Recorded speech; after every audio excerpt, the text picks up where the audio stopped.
A really big thing that bothered me during the past year pretty much is the fact that I cannot travel. I think it's bothering a lot of people, and it's not like I've been traveling extensively in the past, but it's really just the fact that I can't even visit my friends from university because they live in a different state, or even one of my best friends lives in Amsterdam, which is like 2.5 hours away from here, and I also can't visit. And it's not like we met up a lot in the past, but just the fact that I can't, even if I wanted to, is quite taxing.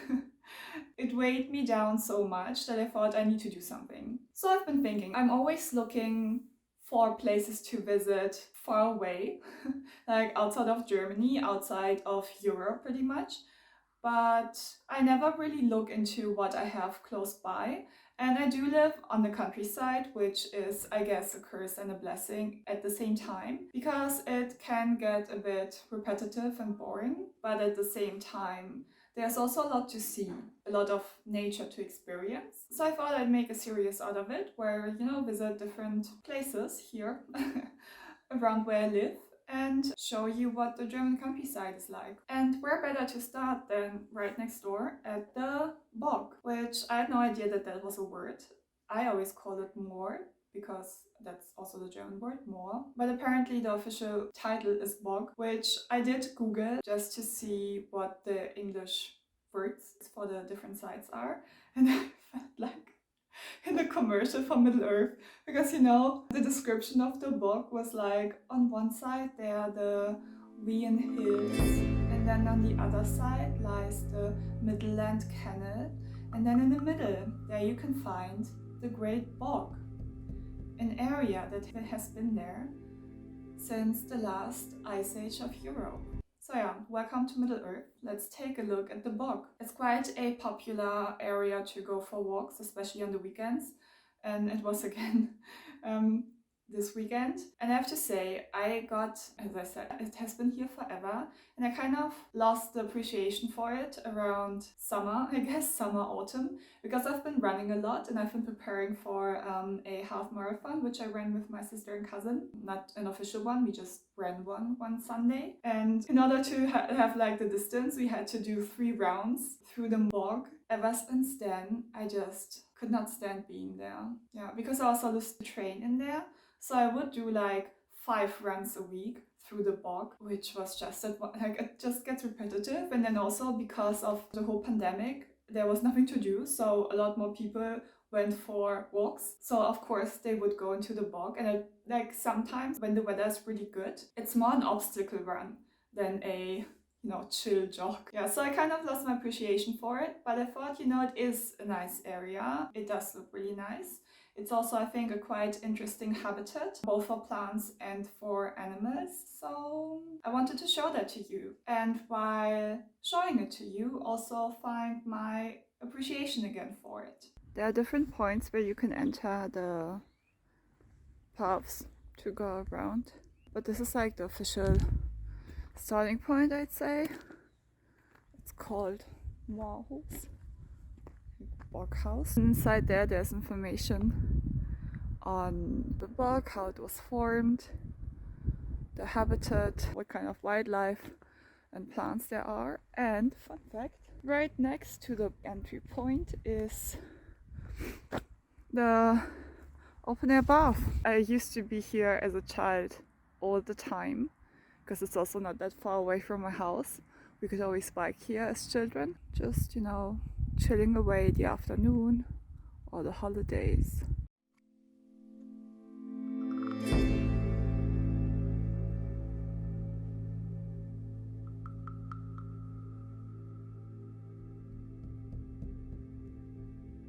The water here is pitch black.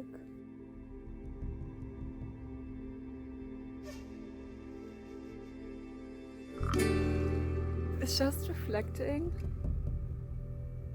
as if it reflects off a mirror.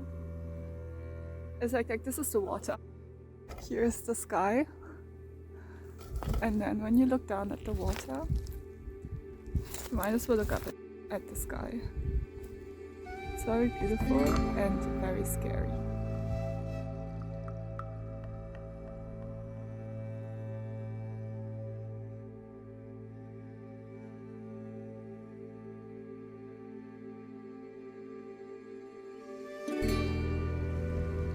these lakes all along the path. And I think this one is actually the biggest. Ooh, can you see? There are gooses. Look. Cool. It rained a lot the past few days, so now yeah, the paths all flooded. The path keeps changing between wood-like areas and then wide open plains.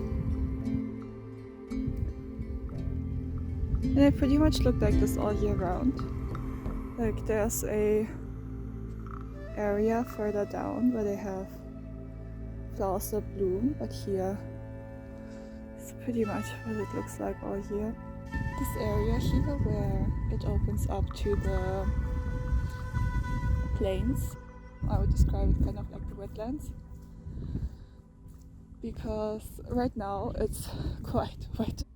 There's a lot of water everywhere because it was raining so much during the past days, and also generally in winter there's more water here, and then in summer when it's raining less and also gets hotter, this area pretty much dries out. Like not completely, I would still not go in there. Do it on your own risk. But yeah, it gets a lot drier. You don't see the water standing anymore, so I guess it looks quite nice with the reflection of the sky and the hills in the background.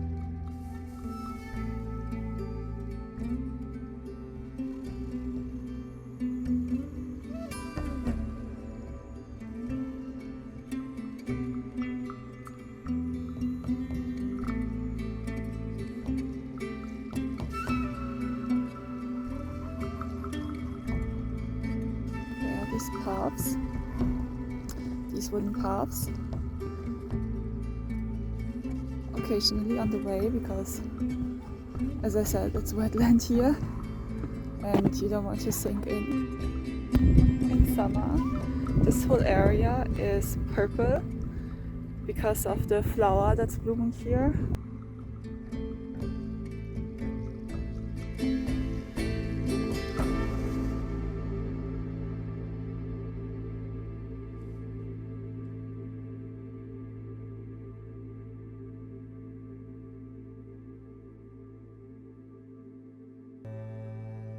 I think I've never seen this place covered in snow. Also because it hasn't really snowed for the past 2 years and haven't really been here before. Like, of course oh no, I have been, oh yes, I remember now. It was around Christmas time. It's ages ago, I was still in school. And I did a bike tour through here.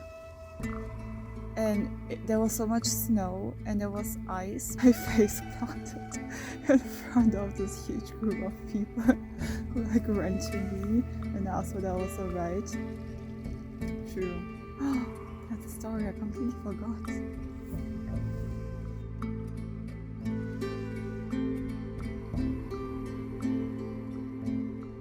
There are these watchtowers along the way.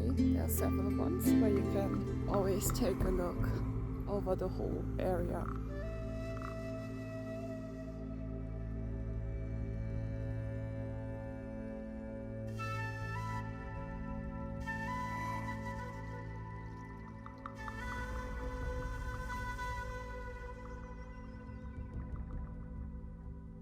This place also looks absolutely gorgeous when the sun shines. Maybe I can find some footage.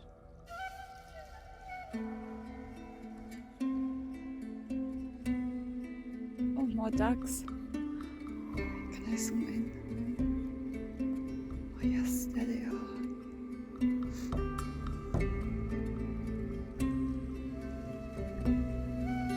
There's a lot of wildlife here. And if you're here around the right time of the year, you can also see a lot of storks flying around and nesting.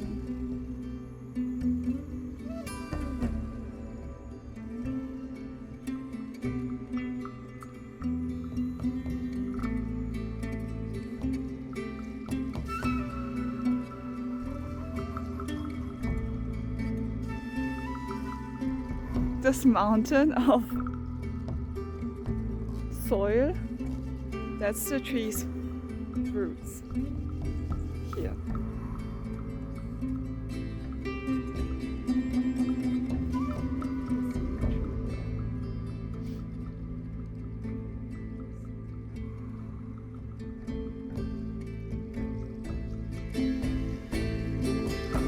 Yeah, completely uprooted. And yeah, I guess it's one because of the storms, but secondly, I guess because some of them don't naturally grow in the bog, so they get all soggy from the water. Some of these watchtowers are bigger than the others. The one I was on before was like one story, and this has like 3 different stories.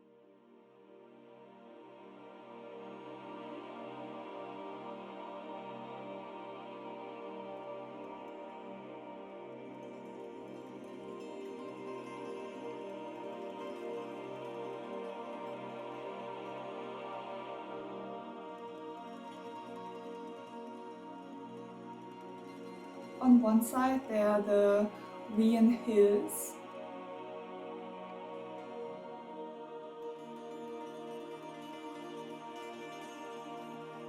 And then on the other side lies the Midland Canal. And then in the middle, there you can find the Great Bog.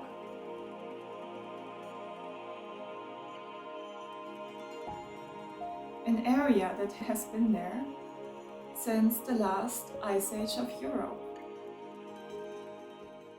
And this is what you will look like if it's very muddy. Maybe it wasn't the best choice of shoes, but yeah, I really needed to break them in.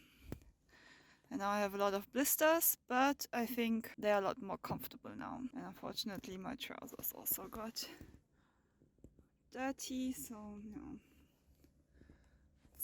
it's laundry time, I guess. And that was the bog next door. There are quite a lot of bogs in Germany, and also quite famous ones for like battles we had with the ancient Roman people. I mean, once traveling gets better, I might be able also to show you some more historic sites. There are quite a lot of interesting stories that we learn in school. But yeah, I don't really have a lot more to add. I can't really tell you about the plants that grow there or like a lot about the wildlife, because I honestly don't know any of those things. But yeah, I hope you like the nature. I think Germany has quite nice places if you can be open to them. Yeah, so thanks a lot for watching and hope to see you in the next video.